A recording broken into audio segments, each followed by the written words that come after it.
আমার স্বামীকে কেড়ে নিল আমার আপন ছোট বোন রিমা। আমার স্বামীর নাম আরিফ। রিমা ছোট থেকেই পরিষ্কার, সুন্দর ও রূপবতী।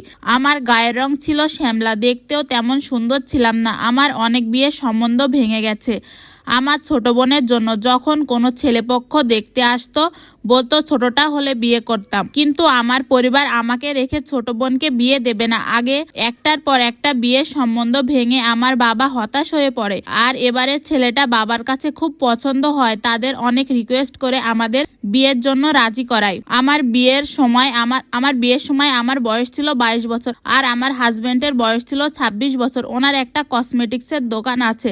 বিয়ের প্রথম আমার স্বামী আমাকে পছন্দ করতো না। আমার বিয়ের 1 বছর চলছে। বিয়ের পর থেকে আমার স্বামীকে নিয়ে আমি যেখানে গিয়েছি আমার স্বামী মুখ ভার করে থাকতো। আমাকে দেখলে কেমন রাগ রাগ ভাব দেখাতো।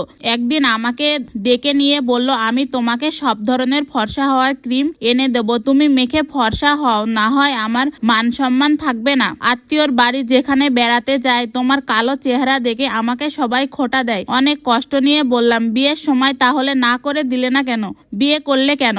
আমার স্বামী তখন বলল, আমি তোমাকে বিয়ে করতে চাইনি, আমার বাবা মায়ের জোরাজোরিতে বিয়ে করেছি। বিয়ের দিন থেকে আমার স্বামীর সাথে আমার সম্পর্ক ভালো না। সেদিনের পর থেকে আমার স্বামী আমাকে ত্বক ফর্সাকারী ক্রিম এনে দেয়।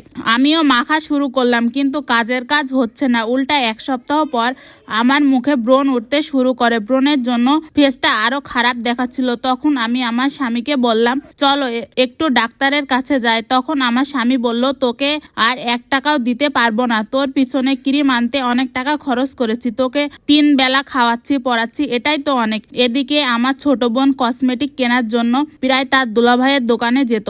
আমার স্বামী সেটা বলতো, রিমা আমার দোকানে এসেছিল, কিন্তু তার দোকানে আসাটা খুব বেশি ছিল। মাঝে মাঝে তারা নাকি ঘুরতেও যেত। আমার কাছে সেটা খুব সন্দেহজনক লেগেছিল। একদিন আমার স্বামীকে ডেকে বললাম, তুমি আমার বোনের সাথে ঘুরতে যাবা না, ঘন ঘন দোকানেও আসতে দিবা না। তখন আমার স্বামী বলল, ও তো আমার ছোট বোনের মতো, আসলে সমস্যা কি? আমার স্বামী আমার কোনো কথাই শুনলো না।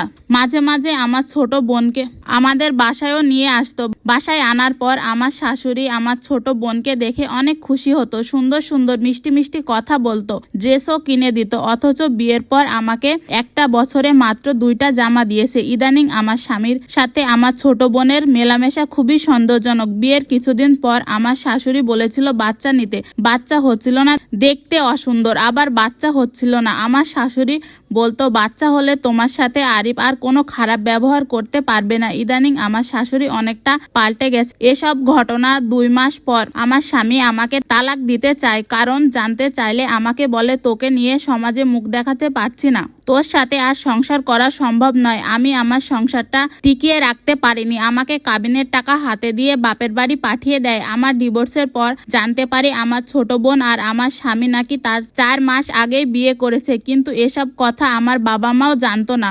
আমার শাশুড়ি আর আমার স্বামী দুজন মিলে এই কাজটা করেছে। আমার ছোট বোনকে আমি ফোন দিলে সে ফোন ধরে না, ফোন রিসিভও করে না, সে বাবার বাড়িও আসে না, আর বাবা মা প্রতিবেশীদের কাউকে মুখ দেখাতে পারে না। এই গল্পটা আমার বাস্তব জীবনের সাথে কোনো মিল নেই। এটা একটা আপুর জীবনের গল্প। গল্পটা কেমন লেগেছে অবশ্যই জানাবেন।